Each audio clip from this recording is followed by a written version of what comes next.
야덴이 이 에드 야덴이라는 경제학자를 말하거든요.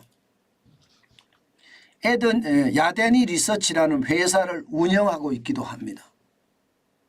뭐 경제 분석에 있어서는요, 미국에서도 베테랑이다 이렇게 이야기할 만큼 유명한 경제 분석가이기도 하고요. 바로 이 에드 야데니가 상업용 부동산에 대해서 굉장히 강하게 말을 했습니다. 이 정도예요. 뭐라고 이야기했는지 한번 보세요, 여러분. 상업용 부동산 시장에서 많은 것들이 부서질 것이다 이렇게 이야기했습니다. 굉장히 무섭죠.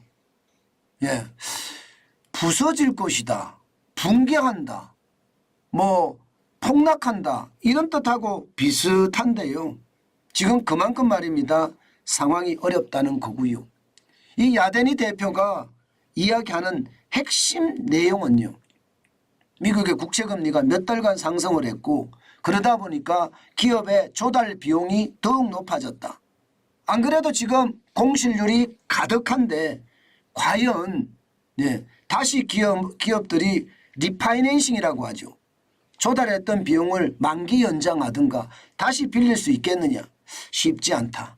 그만큼 신용위축이 심하고 신용위축이 심하기 때문에 이게 상업용 부동산에는 크게 도움이 되지 않는다. 결국은 기업들은 돈을 만기 연장을 제대로 하지 못하는 결과 폭락할 거다 하는 게 지금까지의 야데니 대표의 이야기입니다.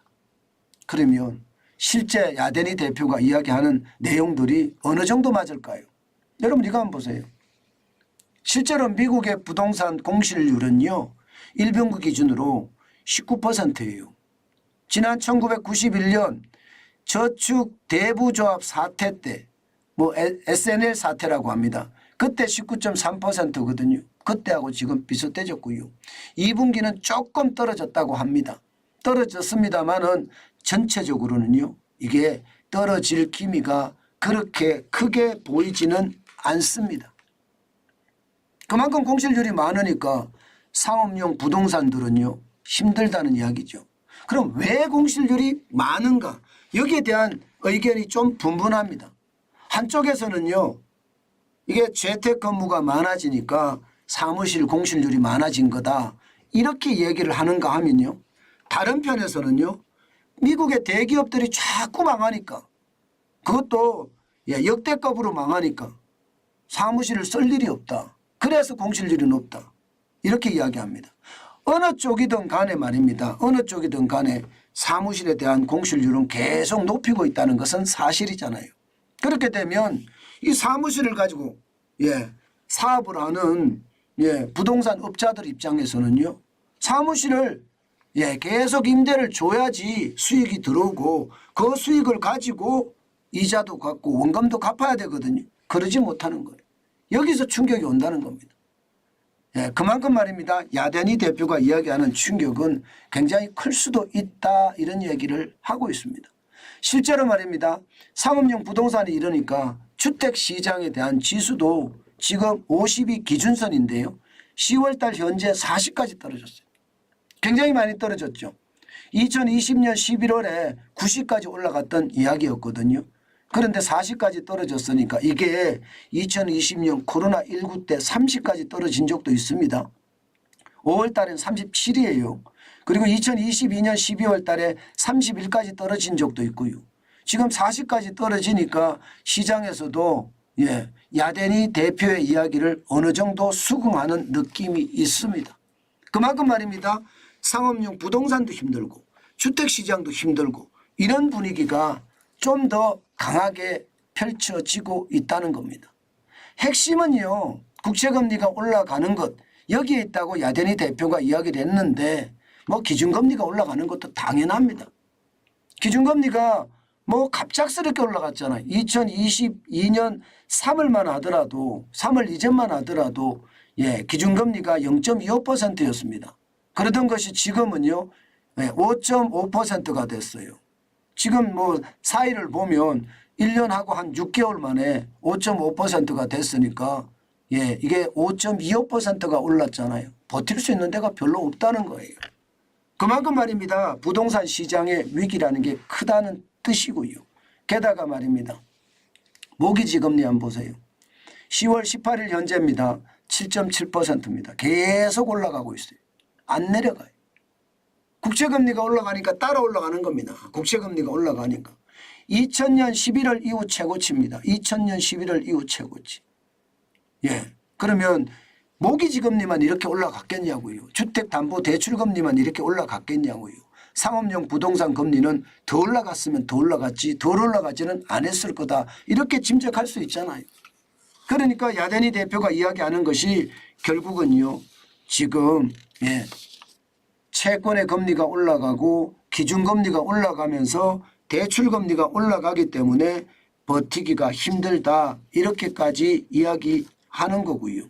예. 게다가 1990년대 그때하고 지금이 비슷하다.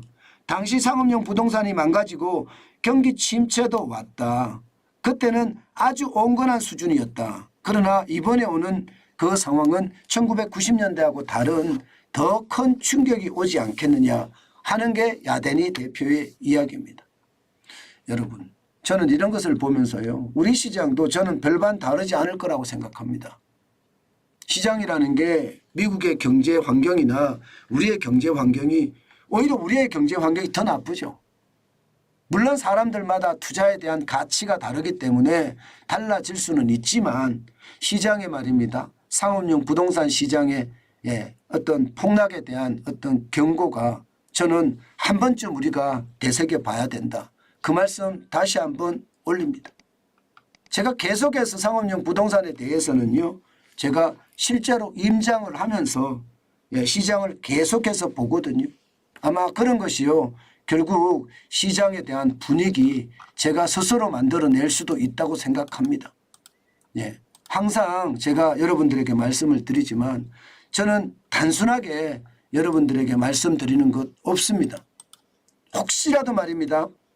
제가 실수할까 봐 확인하고 또 확인한다는 것 아마 여러분들도 다 아실 거예요. 그 정도로 말입니다.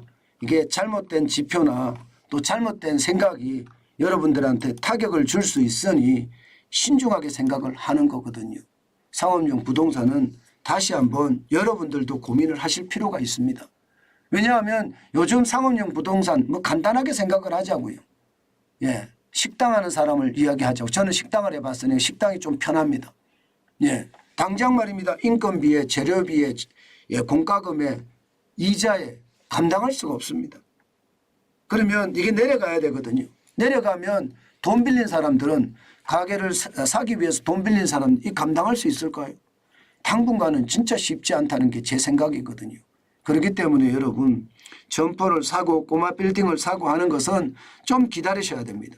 지금 급하게 절대로 서둘러서는 안 된다. 그 말씀 강조해 드립니다.